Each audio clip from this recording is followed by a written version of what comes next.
सबसे पहले इस टॉपिक को समझने से पहले जरूरी है ये बात पता लगाना कि बॉइलिंग पॉइंट चीज क्या होती है। देखिए, मैं सबसे पहले डिस्कस कर रहा हूं बॉइलिंग पॉइंट क्या होता है।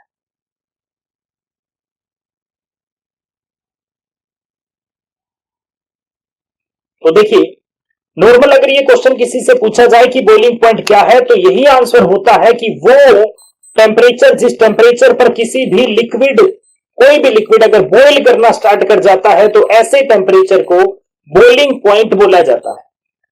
बट एक्चुअली में उस टेम्परेचर पे ऐसा क्या चेंज आता है कि वो बॉइल करना स्टार्ट कर जाता है, ये कंसेप्ट यहां समझने वाली बात होती है। देखिए, मान लीजिए आपके पास ये लिक्विड है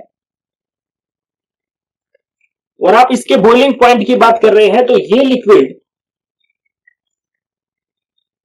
सपोज करिए कि वाटर ही है और इसका बॉइलिंग पॉइंट 100 डिग्री सेल्सियस है। और अभी मान लीजिए टेम्परेचर कितना है, सपोज कर लिए 42 डिग्री सेल्सियस टेम्परेचर है प्रेजेंट का। रूम टेम्परेचर कितना, मान लीजिए कि 42 डिग्री सेल्सियस आपके पास टेम्परेचर है और आप इसे बॉइल करना चाहते हैं। तो आपने क्या किया, इसको अब 42 डिग्री सेल्सियस पर भी इसके सरफेस पे इसके कुछ वेपर्स है। देखिए, तो ये क्या चीज है, ये है वाटर वेपर्स। तो वेपर्स है तो इनका खुद का वेपर प्रेशर भी होगा और इस टाइम यहां एयर भी है, तो एयर है तो यहां एटमॉस्फेरिक प्रेशर भी होगा। लेकिन प्रेजेंट में 42 डिग्री सेल्सियस के ऊपर इस पानी का वेपर प्रेशर कम है किससे, एटमॉस्फेरिक प्रेशर से, इसलिए ये नॉट बॉइलिंग, इसलिए बॉइल नहीं कर रहा। तो आप क्या कीजिए, आप इसे हीट कीजिए। तो जैसे जैसे आप गर्म करोगे वैसे वैसे ये वेपर्स जो है वो और बनने स्टार्ट हो जाएंगे। ये देखिए, तो ऑन हीटिंग क्या होगा, जैसे जैसे आप गर्म करेंगे तो टेम्परेचर राइज होगा, वैसे वैसे नंबर ऑफ वेपर्स राइज होते चले जाएंगे और वेपर राइज हुए तो वेपर प्रेशर बढ़ता चला जाएगा और बढ़ते बढ़ते एक ऐसी स्टेज आएगी जब क्या होगा, उस लिक्विड का वेपर प्रेशर इक्वल हो जाएगा एटमॉस्फेरिक प्रेशर के। तो वो टेम्परेचर, जिस टेम्परेचर पर ये कंडीशन आ जाए, इसका मतलब है कि वही टेम्परेचर उसका क्या होगा, बॉइलिंग पॉइंट होगा। तो ये ध्यान से सुनिए। तो बॉइलिंग पॉइंट चीज क्या हुई, बॉइलिंग पॉइंट किसी भी लिक्विड का वो टेम्परेचर होता है जिस टेम्परेचर पर उस लिक्विड का वेपर प्रेशर एटमॉस्फेरिक प्रेशर के बराबर हो जाए। तो ऐसे टेम्परेचर को क्या बोला जाता है, उस लिक्विड का बॉइलिंग पॉइंट बोला जाता है। अब यही आप एग्जांपल लीजिए, यही आपके पास पानी जो अभी 100 डिग्री सेल्सियस पर बॉईल हो रहा है और आपने इसमें क्या कर दिया, addition of solute, addition of solute. और सपोज कर लीजिए सोल्यूट मेरे पास क्या है, शुगर है। मान लीजिए मैंने साल्ट या शुगर में से कोई भी चीज पानी में क्या कर दिया, ऐड कर दी।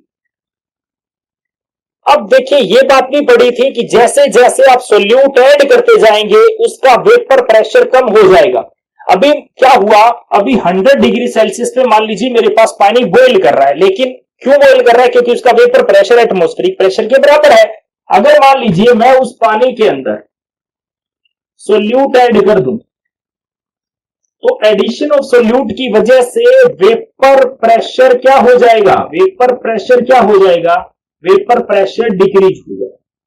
ये देखिए, ये बात हम relative lowering of vapour pressure में पढ़ चुके हैं कि सोल्यूट के ऐड करने से वेपर प्रेशर कम हो जाता है। देखिए, तो जैसे ही सोल्यूट ऐड किया तो वेपर प्रेशर घट गया और वेपर प्रेशर घटते ही vapour pressure become low as compare to the atmospheric pressure. देखिए, तो एटमॉस्फेरिक प्रेशर से घट गया, इसका मतलब नॉट बॉइल, अब वो बॉइल नहीं कर रहा।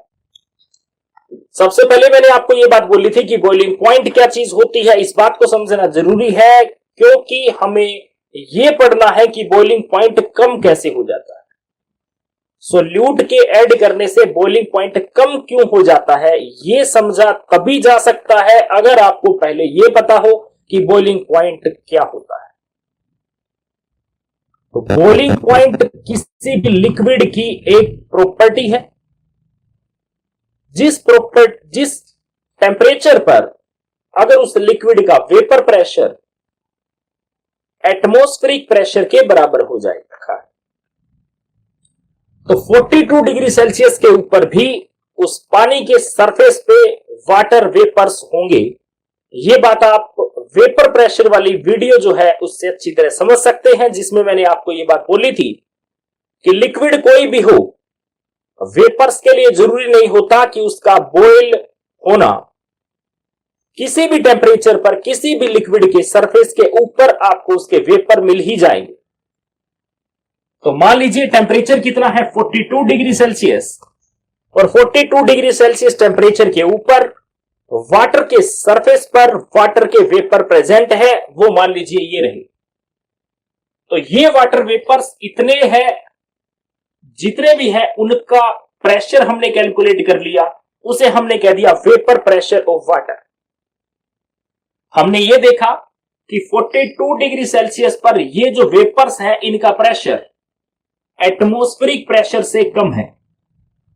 तो जब तक किसी भी लिक्विड का वेपर प्रेशर एटमॉस्फेरिक प्रेशर के बराबर नहीं हो जाता, तब तक वो लिक्विड बॉयल नहीं कर सकता। और अब हमने क्या कहा कि 42 डिग्री सेल्सियस के ऊपर पानी का वेपर प्रेशर एटमॉस्फेरिक प्रेशर से कम है। इसका मतलब अब पानी 42 डिग्री सेल्सियस के ऊपर बॉयल नहीं कर सकता।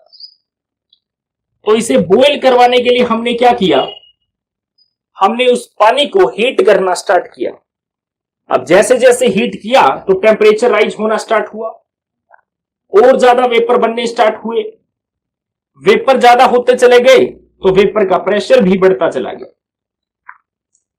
एक ऐसा टेम्परेचर आया जिस टेम्परेचर पर वेपर का अमाउंट इतना ज्यादा हो गया कि उसके वेपर हैं उनका प्रेशर उस वक्त एटमॉस्फेयर में जो गैसेज हैं उनके प्रेशर के बराबर हो गया।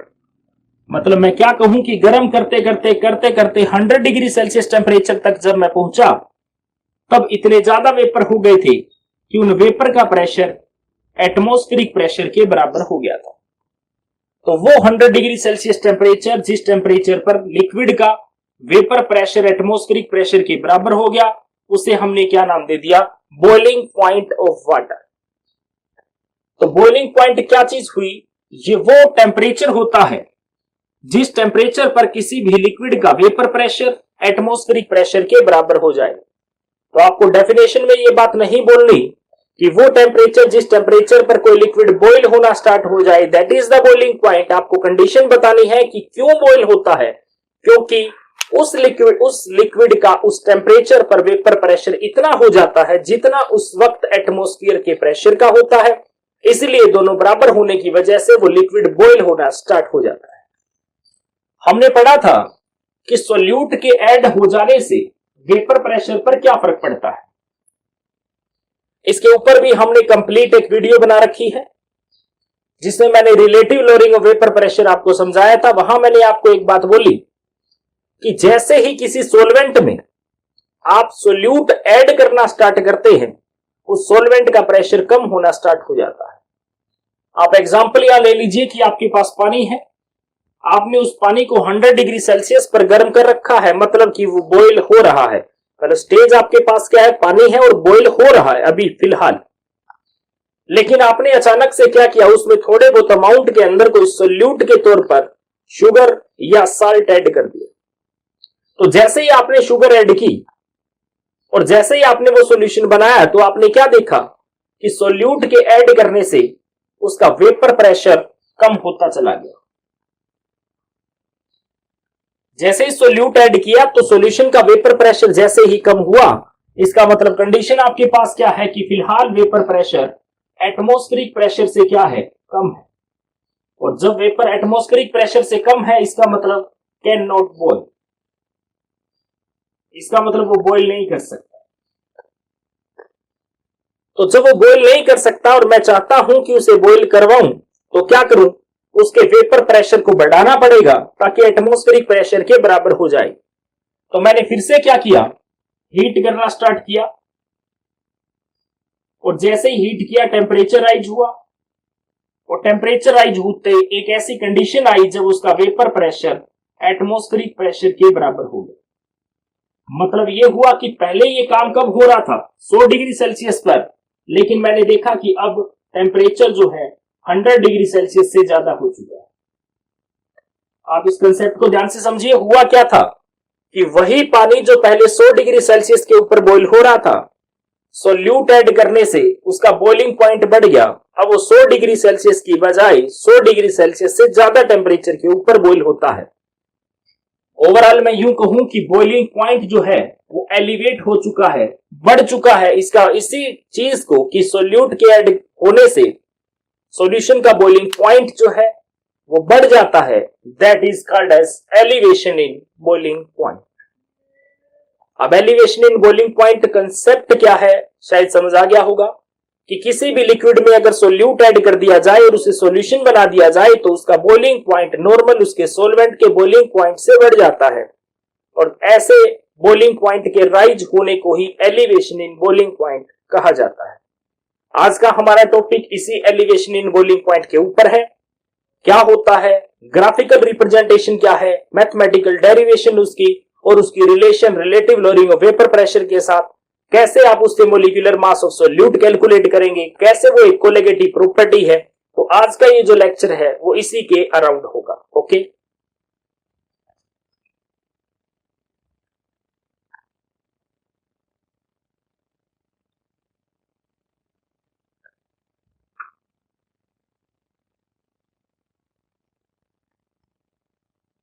लेक्चर स्टार्ट करने से पहले मैं सभी स्टूडेंट्स से बात बोलूंगा कि आप लोग अपने कोलीग्स को इन्फॉर्म कर दें, क्योंकि इस लेक्चर के बारे में मैंने किसी को इन्फॉर्म नहीं किया था। मुझे जैसे ही सुटेबल सिचुएशन लगी कि अब लेक्चर बनाया जा सकता है, और मैं उसी वक्त ही ऑनलाइन हो गया था। तो मैं यूं कहूंगा कि सिचुएशन, आज कल भी मौसम खराब था, रात को भी था, सुबह भी था, पता नहीं कि क्या सिचुएशन रहने वाली है। तो आप जितना जल्दी हो सके इस लेक्चर को कंप्लीट कर लीजिए ताकि कंसेप्ट जो है आपके आगे बढ़ते रहे। तो आज जो टॉपिक है that is the elevation in boiling point. अब एलिवेशन इन बॉइलिंग पॉइंट क्या है, कंसेप्ट ओवरऑल क्या है कि increase in boiling point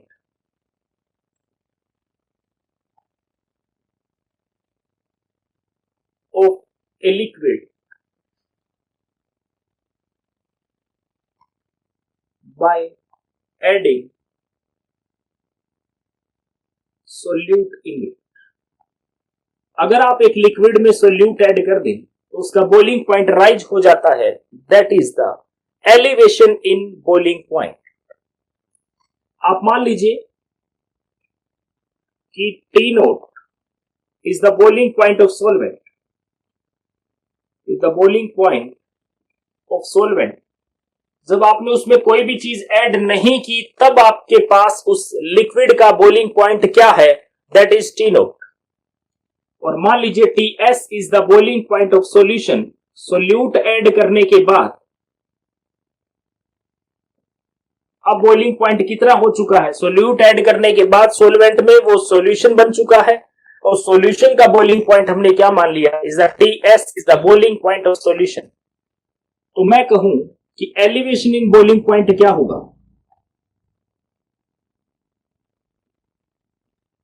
so what is the elevation in boiling point.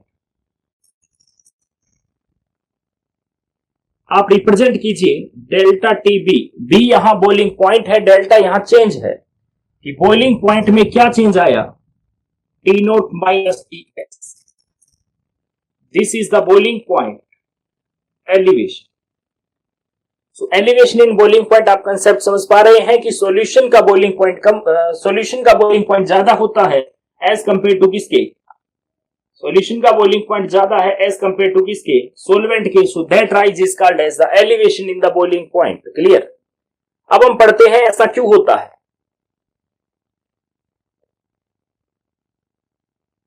देखिए ये बात आपको मैंने बताई थी कि एक सोलवेंट आपके पास है, मान लीजिए उसमें ए इंटरेक्शन है, और जैसे ही आपने उसमें सोल्यूट ऐड कर दिया, अब सोल्यूट के एडिशन की वजह से क्या हुआ, वो जो बॉन्डिंग है वो चेंज हुई और किसमें कन्वर्ट हुआ, ए बी इंटरेक्शन के अंदर। और ओवरऑल क्या हुआ, इससे वेपर प्रेशर जो है वो डिक्रीज हो गया। अब वेपर प्रेशर डिक्रीज होने से वो एटमॉस्फेरिक प्रेशर के बराबर नहीं रहा, और नहीं रहने से वो जो टेम्परेचर है आपको और ज्यादा राइज करना पड़ा ताकि वो चीज बॉइल हो जाए। 1 मिनट बेटा।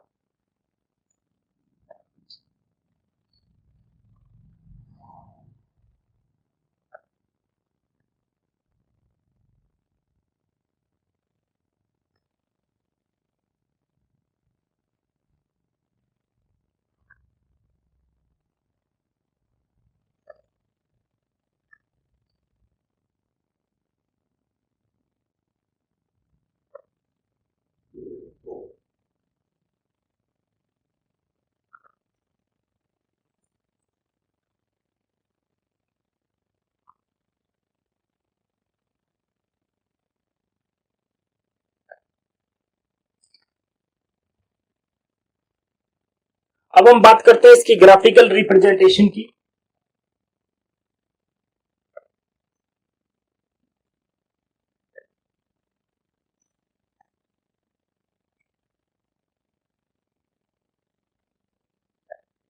देखिए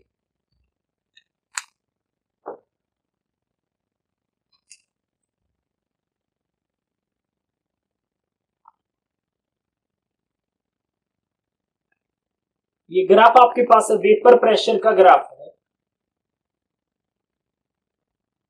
ठीक है। ये ग्राफ आपके पास वेपर प्रेशर का है कंपोजिशन के साथ।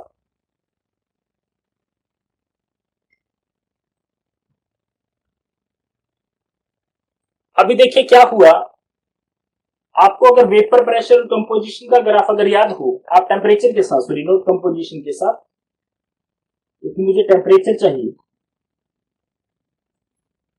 याद कीजिए वेपर प्रेशर का कंसेप्ट, जिसमें हमने कहा था जैसे जैसे टेम्परेचर राइज करते जाओगे वैसे वैसे वेपर ज्यादा बनेंगे, वेपर प्रेशर बढ़ता चला जाएगा। आप एक बार पूरा कंसेप्ट लीजिए, किसके केस में, सोल्यूट के केस में, सॉरी सोलवेंट के केस में। और यह भी याद होगा मैंने पूरे चैप्टर में ए को क्या कंसीडर कर रखा है, सोलवेंट, और बी को सोल्यूट, और एस यहां पर सॉल्यूशन को रिप्रेजेंट करता है। अब देखिए मान लीजिए कि आपके पास सोलवेंट है और आपके पास क्या चीज है, एक कोई पर्टिकुलर टेम्परेचर है जो बहुत ही कम है, तो कम टेम्परेचर के ऊपर भी उस सोलवेंट के कुछ तो वेपर्स होंगे, और जब वेपर होंगे तो वेपर प्रेशर भी होगा। मान लीजिए कि लो टेम्परेचर पे उसका वेपर प्रेशर क्या है, लो है, सपोज करिए ये पॉइंट है। और अब मैंने क्या किया, उसका टेम्परेचर राइज करना स्टार्ट कर दिया। अब जैसे जैसे टेम्परेचर राइज करना स्टार्ट हुआ उसका वेपर प्रेशर बढ़ना स्टार्ट हो गया। देखिए ऐसे, ये ग्राफ किसका है, ये वेपर प्रेशर का ग्राफ है। किसके वेपर प्रेशर का, प्योर सोलवेंट के वेपर प्रेशर। ये ग्राफ किसका है, सोलवेंट के वेपर प्रेशर का ग्राफ है टेम्परेचर के साथ। और मैंने आपको कहा कि मान लीजिए जब एटमॉस्फेरिक प्रेशर के बराबर हो जाए, सपोज करिए कि ये वाला प्रेशर फिलहाल एटमॉस्फेरिक प्रेशर है, तो कब ये प्रेशर देखिए इक्वल हो गया, इस टेम्परेचर पर ये इक्वल हुआ, ध्यान से देखिए। तो इस टेम्परेचर पे ये क्या हुआ, इस टेम्परेचर पर इस सोलवेंट का वेपर प्रेशर देखिए ये पॉइंट रहा, एटमॉस्फेरिक प्रेशर के बराबर हो। तो इसके कोरस्पॉन्डिंग जो टेम्परेचर है ये क्या है, ये सोलवेंट का बॉइलिंग पॉइंट है, दैट इज टी नोट। और टी नोट मैंने क्या मान लिया, सोलवेंट का बॉइलिंग पॉइंट। अब आप ये मान लीजिए कि आपने इस सोलवेंट में सोल्यूट ऐड कर दिया सॉल्यूशन बनाने के लिए, और सिमिलर आप ग्राफ प्लॉट कीजिए कि कम टेम्परेचर पर सॉल्यूशन है। तो देखिए आपको याद हो मैंने कहा था उस टेम्परेचर पर जितना प्रेशर सोलवेंट का होगा, सोल्यूट ऐड करने से थोड़ा कम होगा सॉल्यूशन का, क्योंकि सोल्यूट ऐड करने से प्रेशर घट जाता है। तो जिस टेम्परेचर पर सोलवेंट का ही प्रेशर इतना था तो सोल्यूट का तो और कम होगा। तो ये ग्राफ क्या है, इससे नीचे, और जैसे जैसे बढ़ाऊंगा अब सॉल्यूशन का भी वेपर प्रेशर बढ़ता चला जाएगा। तो मान लीजिए ये ग्राफ अब मेरे पास किसके लिए है, ये ग्राफ है मेरे पास सॉल्यूशन के लिए। तो इस सॉल्यूशन का वेपर प्रेशर कब एटमॉस्फेरिक प्रेशर के बराबर हुआ, ये देखिए यहां, और ये टेम्परेचर किसका हुआ, ये हुआ बॉइलिंग पॉइंट ऑफ सॉल्यूशन। आप देख सकते हैं सॉल्यूशन का बॉइलिंग पॉइंट अब सॉल्वेंट के बॉइलिंग पॉइंट से ज्यादा है। तो ये जो डिफरेंस आ गया यहां पर देखिए, ये जो डिफरेंस है यही क्या है, यही difference elevation in boiling point है, कि सोल्यूट के ऐड करने से सॉल्यूशन का बॉइलिंग पॉइंट बढ़ चुका है सॉल्वेंट के कंपैरिजन में। That is the elevation in boiling point. देखिए हमने क्या देखा एक्सपेरिमेंटल, ये चीज देखिए, इट इज फाउंड दैट हमें क्या मिला कि ये एलिवेशन इन बॉइलिंग पॉइंट किसके इक्वल है। ये चीज देखिए कि elevation in boiling point directly proportional to molality of solution. आपको पता है मोलैलिटी कंसंट्रेशन को रिप्रेजेंट करने की एक यूनिट है, एक टर्म है। अब मोलैलिटी को रिप्रेजेंट किया जाता है स्मॉल m से। अब मोलैलिटी क्या है आगे डिस्कस कर दूंगा। देखिए आप डायरेक्टली प्रोपोर्शन के साइन को हटाइए, कांस्टेंट लगाइए, constant is Kb, molality is n। यहां ये जो एक्सप्रेशन है that is the mathematical expression for the elevation in boiling point. यहां पर Kb क्या है, वेयर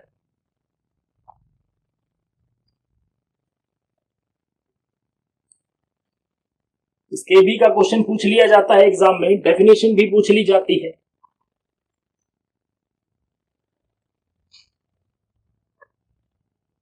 Kb चीज क्या है, Kb is called as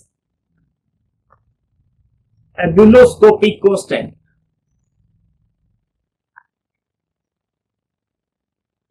ebullioscopic constant या इसको और भी क्या बोला जाता है, मोलल एलिवेशन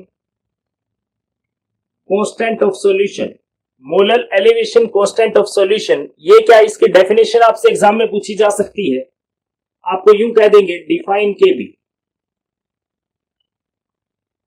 तो देखिए आप इसी एक्सप्रेशन में आप ध्यान से देखिए कि ये चीज क्या है, delta Tb is equal to Kb into m। मान लीजिए molality of solution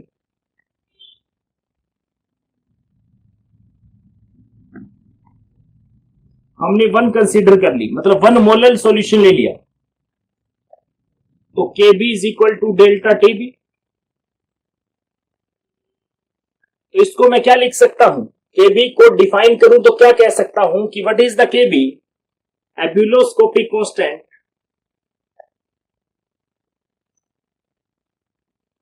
may be defined as, इसको कैसे डिफाइन किया जा सकता है, may be defined as the elevation in boiling point of a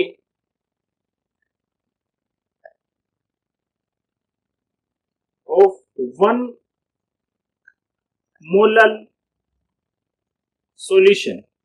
आपको एक मोलल सॉल्यूशन दिया हुआ है, मोलल का मतलब मोलैलिटी, तो उसका जो एलिवेशन इन बॉइलिंग पॉइंट है वही क्या होता है, एब्यूलोस्कोपिक कांस्टेंट के इक्वल होता है। तो 1 मोलल सॉल्यूशन का एलिवेशन इन बॉइलिंग पॉइंट ही यहां Kb होता है, आप देख सकते हैं। तो एग्जाम में क्वेश्चन पूछा जा सकता है आपसे कि डिफाइन कर दीजिए एब्यूलोस्कोपिक कांस्टेंट क्या होता है, इसलिए इसका नाम है मोलल, क्योंकि आपने 1 मोलल कर दिया, मोलल एलिवेशन कांस्टेंट। तो एक मोलल सॉल्यूशन का जो एलिवेशन इन बॉइलिंग पॉइंट है वही केबी के इक्वल होता है। क्लियर? तो अब हम बात करते हैं कि हमने कैसे कहा ये मैथमेटिकल एक्सप्रेशन आई कहां से, इसको ड्राइव करना, क्योंकि इसके पूरे पूरे आसार हैं, ये एग्जाम में आपसे पूछा जा सकता है। तो 1 मिनट बेटा, थोड़ी सी तबीयत डाउन है, मैं पानी पी के फिर कंटिन्यू करता हूं।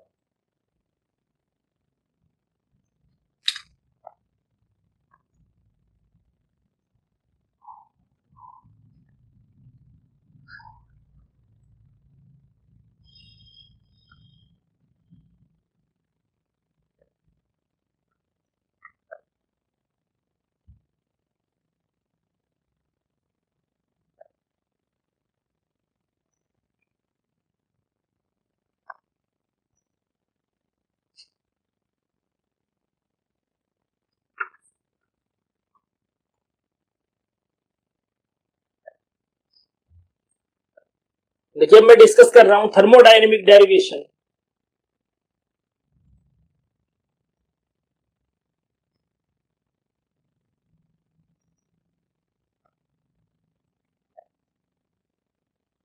Of elevation in boiling point. अभी जो आपके पास फाइनल एक्सप्रेशन है वो क्या चाहिए आपको? आपको फाइनल एक्सप्रेशन चाहिए elevation in boiling point directly proportional to molarity. कि आप ये कैलकुलेट करके दिखाइए कि ये आया कहां से। तो आप याद कीजिए,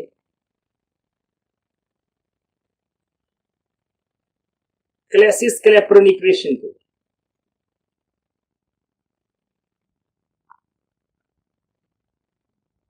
आपको ध्यान हो क्लैसिस क्लैपेरॉन इक्वेशन, जिसमें था log P1 upon log P2 is equal to delta H V, या एंथैल्पी ऑफ वेपराइजेशन था, अपॉन आर 1 अपॉन, यहां P1 था तो पहले था T2 माइनस T1। देखिए ये चीज मेरे पास थी। अब देखिए अगर ये नेचुरल लॉग में था तो यह 2.303 नहीं था। आप क्लैसिस क्लैपेरॉन इक्वेशन को रिमाइंड कर सकते हैं। ये क्या होता था, ये T1 टेम्परेचर के ऊपर P1 प्रेशर था और T2 टेम्परेचर के ऊपर P2 प्रेशर था, ये था। और ये इक्विलिब्रियम स्टेज थी किसके बीच में? लिक्विड और वेपर के बीच में। उसके लिए हमने क्लैसिस क्लैपेरॉन इक्वेशन ड्राइव की थी। आज भी अगर एलिवेशन इन बॉइलिंग पॉइंट की आप बात कर रहे हैं तो आप लिक्विड और वेपर के बीच में ही इक्विलिब्रियम होता है। तो वेपर खुद बॉइलिंग पॉइंट क्या होता है? ये इक्विलिब्रियम स्टेज होती है जब आपके पास रेट ऑफ इवेपोरेशन और उसका कंडेंसेशन इक्वल हो जाता है, उसी को ही वेपराइजेशन कहा जाता है, बॉइलिंग पॉइंट कहा जाता है। देखिए तो यहां आप क्या मान लीजिए, P1 मान लीजिए सोलवेंट का आपके पास क्या है? प्रेशर है, दैट इज प्रेशर ऑफ क्या? Solvent.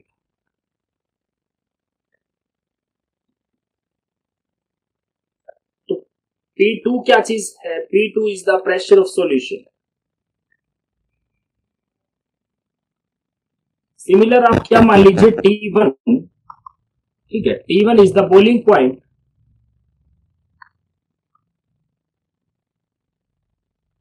Of solvent and T2 की जगह T2, ये T1 था जिसको आप T नोट कंसीडर कर लीजिए, T2 को आप TS मान लीजिए सॉल्यूशन के केस में। So is the boiling point of solution. तो आप यहां पुट कर दीजिए इसे। मेरे पास क्या आया देखिए, लो P1 की जगह आ गया PA नोट अपॉन PS जो है वो मेरे पास क्या चीज आ चुकी है? P2 की जगह PS delta HV upon R, T2 की जगह temperature of boiling point of solution, इसकी जगह बॉइलिंग पॉइंट ऑफ सॉल्वेंट। ये देखिए आप क्या कीजिए, इसे ओपन कर लीजिए ब्रैकेट को, आप एलसीएम ले लीजिए, आपके पास आया TS T नोट, यहां T नोट माइनस TS। ये देखिए मैग्नीट्यूड की बात कर रहा हूं सिर्फ, तो डिफरेंस किसके इक्वल हुआ? PA naught upon PS। ठीक है, P A naught upon P S इसके इक्वल आया मेरे पास, ये देखिए delta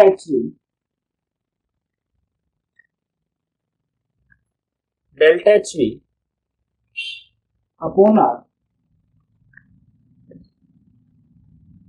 into delta T B upon T S T naught. But देखिए दोनों में ज्यादा डिफरेंस नहीं होता, यूं नहीं है कि बहुत ज्यादा अंतर आ जाता है। सॉल्यूशन का बॉइलिंग पॉइंट रहता ऑलमोस्ट किसके इक्वल है, सॉल्वेंट के बॉइलिंग पॉइंट के बराबर, कोई बहुत ज्यादा डिफरेंस नहीं आता। जैसे मान लीजिए कि बॉइलिंग पॉइंट किसी का 100 है तो 100.1215 ऐसे ही होता है। तो हम प्रोडक्ट की बात करें तो ऑलमोस्ट आप ये मान सकते हैं कि ये इक्वल ही होते हैं। तो आप क्या कर सकते हैं, टी एस को इक्वल पुट कर सकते हैं टी नोट।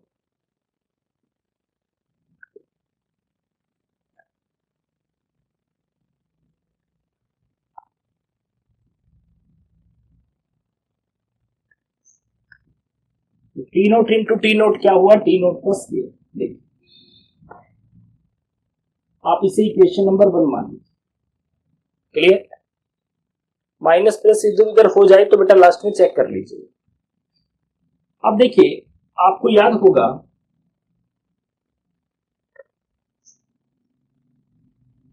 हमने relative lowering of vapour pressure पढ़ा था। According to relative lowering of vapour pressure मैं क्या लिख सकता हूं कि P A naught minus P S upon P A naught is equal to X B. आपको याद होगा ये हमने रोल्स लॉ के केस में भी पढ़ा था कि relative lowering vapour pressure always mole fraction of solute के इक्वल होता है। और यहां x क्या चीज है, x is the mole fraction, where x क्या चीज है, x is the mole fraction of solute, xb is the mole fraction of solute. Okay, अब देखिए इसे ओपन कीजिए, इसको क्या लिखा जा सकता है, P A naught upon P A naught minus P S upon P A naught is equal to X B. ये मेरे पास क्या आया, 1 minus P S upon P A naught is equal to X B. मुझे ये चाहिए, देखिए ये वैल्यू किसके इक्वल आई, ये आई P S upon P A naught is equal to 1 minus X B. आप दोनों तरफ क्या क्या कर लीजिए, देखिए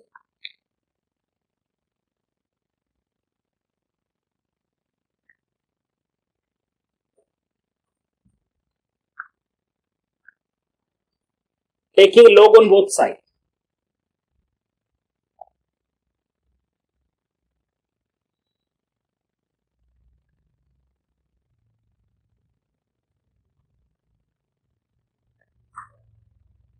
आप दोनों तरफ log ले लीजिए, आपके पास एक्सप्रेशन क्या बनी देखिए,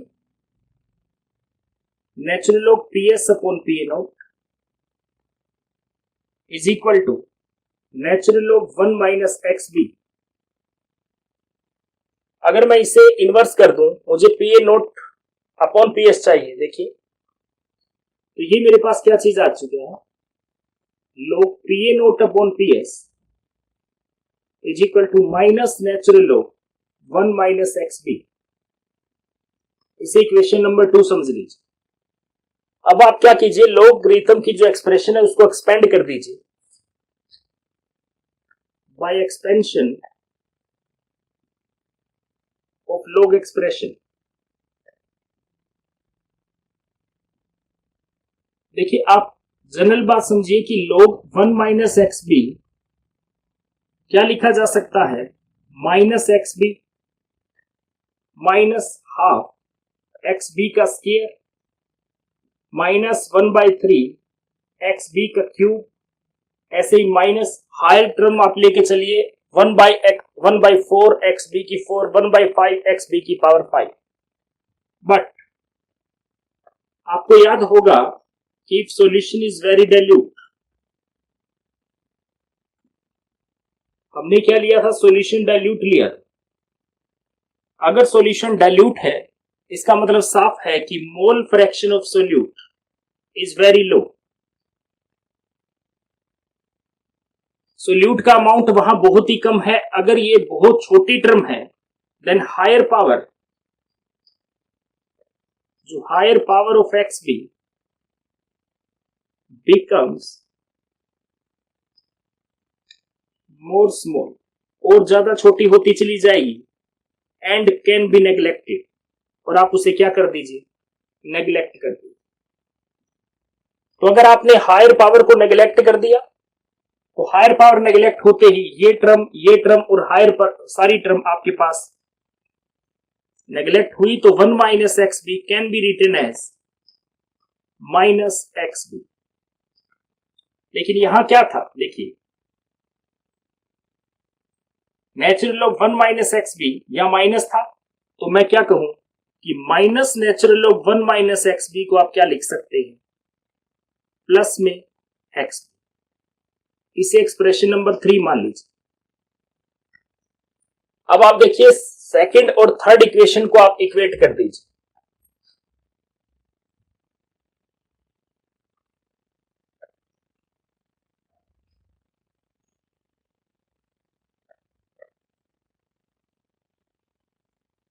from equation 2 and 3 we get, आप दूसरी और तीसरी इक्वेशन को कंपेयर कर दीजिए। आपके पास क्या चीज आ गई, log P naught upon P S is equal to, इस सारे की जगह आप क्या पुट कर सकते हैं, X B is equal to X B, that is equation number 4। अब आप इक्वेशन 1 और इक्वेशन 4 को कंपेयर कीजिए। ध्यान से देखिए, इक्वेशन 1 अभी आपके सामने पड़ी है, आप इक्वेशन 1 और इक्वेशन 4 को कंपेयर कर दीजिए।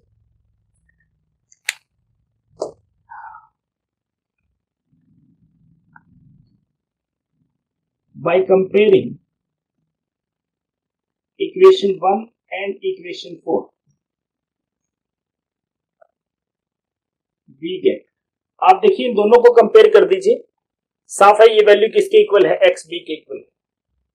तो आपके पास क्या चीज आई, delta H B upon R into delta T B upon T naught square is equal to X B. हमें क्या चाहिए, डेल्टा टी बी की value. So delta T B is equal to R T naught square, जो इस side divide में था उधर जाके मल्टीप्लाई हुआ, अपॉन डेल्टा एच बी, जो इधर मल्टीप्लाई में था उधर जाके डिवाइड, एंड एक्स बी पहले ही पड़ा। ये लीजिए, आप इसे इक्वेशन नंबर 5 मान लीजिए। अब आप एक्स बी की वैल्यू पुट कर दीजिए, बट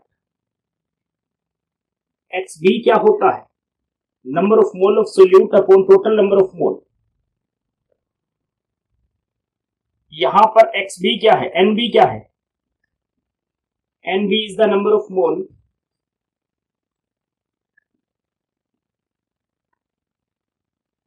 ऑफ सोल्यूट।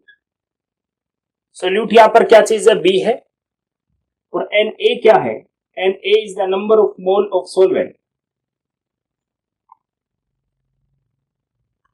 क्लियर। लेकिन जैसे मैंने कहा कि आपके पास सॉल्यूशन डाइल्यूट है,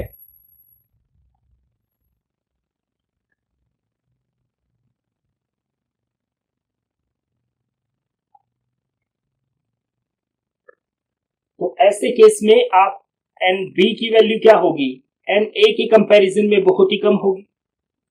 अगर आपके पास एन बी की वैल्यू कम है तो आप क्या कर सकते हैं, देखिए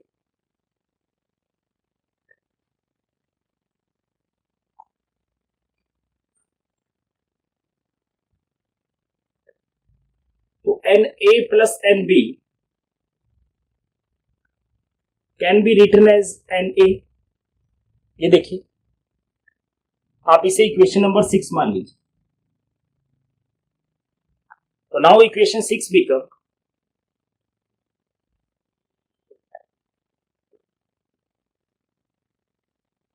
आपके पास इक्वेशन 6 क्या आ गई, X B is equal to NB upon NA. XB is equal to NB upon NA. ये आपके पास इक्वेशन नंबर 7. देखिए आप ये वैल्यू पुट कर दीजिए कहां, इक्वेशन नंबर 5 में. So from equation 7 equation 5 becomes, तो मेरे पास इक्वेशन क्या बन गई, delta TB is equal to R T naught square upon delta H B into X B की जगह पुट कर सकता हूं N B upon N A. Equation number 8. आपको याद हो आपको फाइनल एक्सप्रेशन मोलैलिटी की टर्म में चाहिए, तो पहले मोलैलिटी समझ लीजिए क्या होता है. इसी के अंदर देखिए, but molality of solution is given by, molality किसके इक्वल होती है, molality is always equal to number of solute present in 1 kilogram of solvent. 1 kilogram solvent में आपने सोल्यूट कितना ऐड किया, कितने मोल ऐड किया, that is the molality. Okay, तो यहां से आप देखिए, ध्यान से देखिए आप, molality is equal to N B divide by W A into 1000. अब डब्ल्यू ए क्या है, weight of solvent. W A क्या है, इक्वेशन नंबर 9 समझिए, but number of mole of solute किसके इक्वल होगा, given weight of solvent upon molecular mass of solvent. ये देखिए, तो यहां से मुझे डब्ल्यू ए की वैल्यू क्या मिली, N A into capital M A, equation number 10. और यहां मेरे पास एम ए क्या है,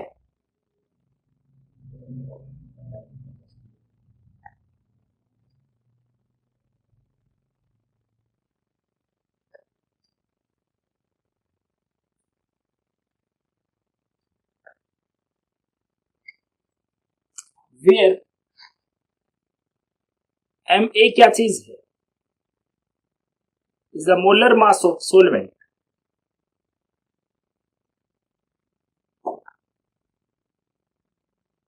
क्लियर.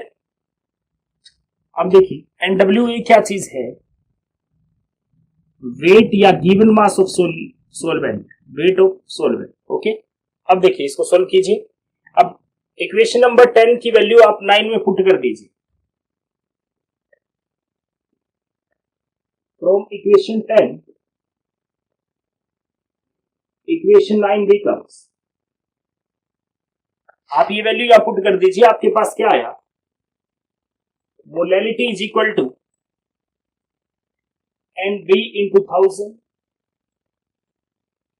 डिवाइड बाय, जो डब्ल्यू ए है उसकी जगह क्या लिखा जा सकता है, N A into capital M A. ये देखिए, तो यहां से आप ध्यान से देखिए, आपको क्या चाहिए था, N B upon N A चाहिए. ये रहा आपके पास इक्वेशन नंबर 8. तो N B upon N A को आप क्या लिख सकते हैं, molality into molar mass of solvent divided by 1000, that is equation number 11. आप ये इक्वेशन 11 की जो वैल्यू है आप पुट कर दीजिए किसमें, इक्वेशन 8 में. Then from equation 11 equation 8 becomes, ये देखिए आपके पास एक क्या वैल्यू बन चुकी है, delta TB is equal to R T naught square divide by delta H V into M into capital M A upon 1000. देखिएगा, clear. But delta H V is the enthalpy of vaporization of solvent upon molecular mass of solvent. अब molecular mass मान लीजिए किसी solvent का जितना भी है, आपने अगर उसे डिवाइड कर दिया तो मास से डिवाइड कर दिया तो 1 ग्राम की वैल्यू आ गई आपके पास। तो इसका मतलब अगर किसी की पूरी एंथैल्पी मतलब 1 मोल के लिए आपने ले रखा था, अब उसको 1 ग्राम में कन्वर्ट कर दिया, दैट बिकम लेटेंट हीट। तो इसको क्या लिख सकता हूं, that is the latent heat of solvent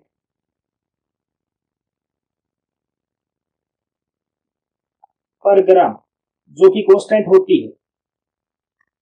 मतलब आपको एक सोलवेंट दिया, हर सोलवेंट का 1 ग्राम फेज चेंज के लिए आपको, वेपर के लिए आपको क्या करना पड़ेगा, कितनी हीट उसे देनी पड़ी, that is the latent heat. ये कांस्टेंट होती है हर सोलवेंट की केस में। तो मैं delta H T upon M A को क्या लिख सकता हूं, आर टी नोट स्क्वायर, देखिए 1000 पहले ही था, ये रहा delta H D upon M A को लेटेंट हीट ऑफ वेपराइजेशन लिख सकता हूं। अब मेरे पास क्या बचा, ओनली मोलैलिटी।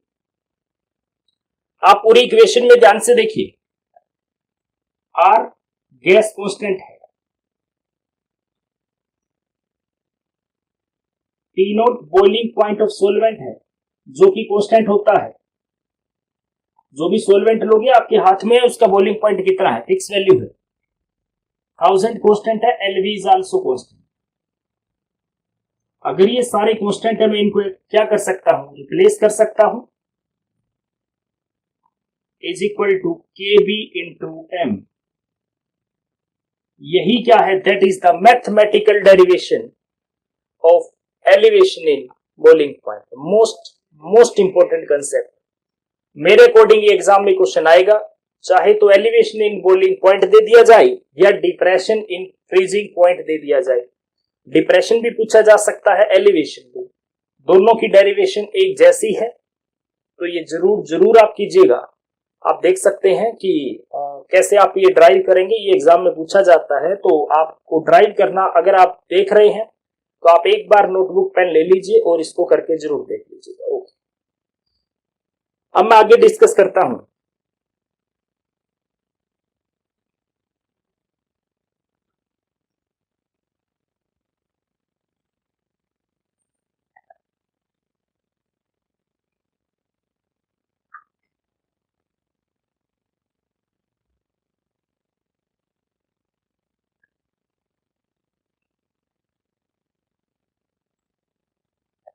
एक क्वेश्चन है कि आप एलिवेशन इन बॉइलिंग पॉइंट और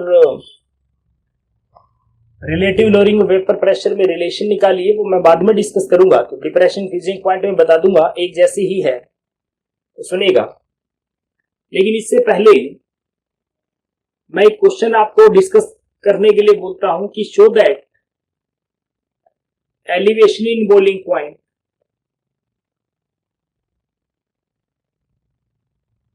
is a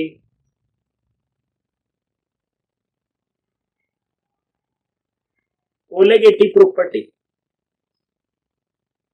या प्रूव कर दीजिए कि एलिवेशन इन बॉइलिंग पॉइंट एक कोलेगेटिव प्रॉपर्टी है।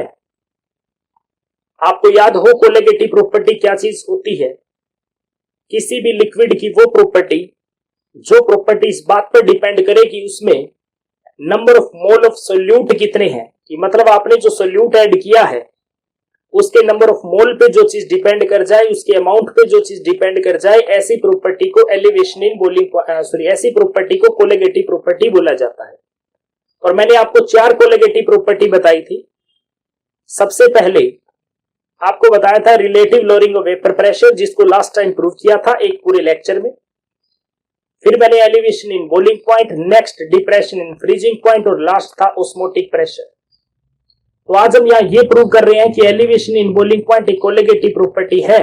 आप प्रूव करके दिखाइए। देखिए अभी हमारे पास एक्सप्रेशन क्या है कि delta T B is equal to K B into M. यही आपके पास एक्सप्रेशन है। आप मोलैलिटी की वैल्यू पुट कर दीजिए। Then delta T B is equal to K B into number of mole of solute present in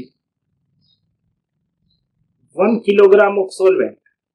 ये देखिए कि 1 किलोग्राम सोलवेंट में आपने कितना सोल्यूट ऐड कर दिया, यही क्या है, मोलैलिटी होता है। हियर के भी आपके पास क्या चीज है, कांस्टेंट है, क्योंकि तो कांस्टेंट वैल्यू है।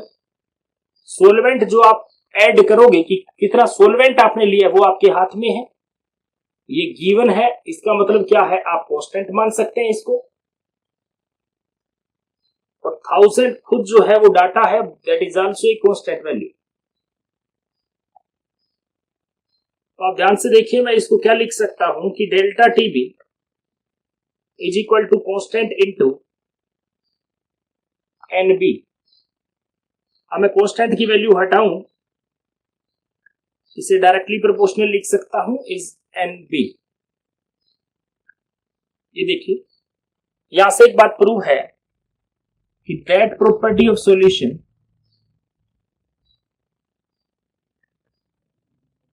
किसी भी सॉल्यूशन की वो प्रॉपर्टी विच डिपेंड्स अपॉन, वो किस पे डिपेंड कर रही हो, number of mole of solute, number of moles of solute in solution. Solution में कितना सोल्यूट ऐड कर रखा है, अगर उस पर डिपेंड कर जाए इज कोलेगेटिव प्रॉपर्टी। तो यहां से एक बात क्लियर है कि जो आपके पास डेल्टा टीबी है वो भी डिपेंड करता है कि number of mole of solute कितना है। तो डेल्टा टीबी भी क्या हुआ, एक कोलेगेटिव प्रॉपर्टी हुई। Most important question. इसी के साथ आपसे पूछा जा सकता है determination of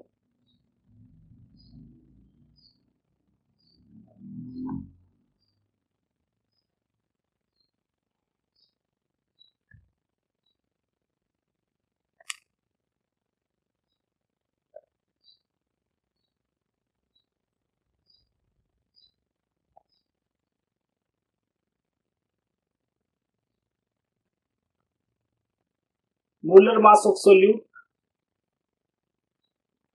from elevation in boiling point.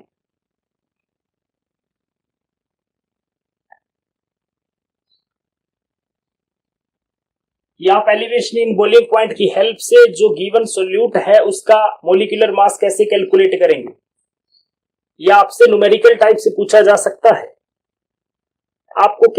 आपको एक न्यूमेरिकल दे दिया जाएगा, या इसको एक एक्सपेरिमेंटल सिचुएशन बताता हूं, ध्यान से सुनेगा। मान लीजिए आप एक लैब में काम कर रहे हैं और मैंने क्या किया, आपको एक सोलवेंट, मतलब आप पानी यूज कर रहे हैं, पानी का बॉइलिंग पॉइंट आपको पता है 100 डिग्री सेल्सियस है।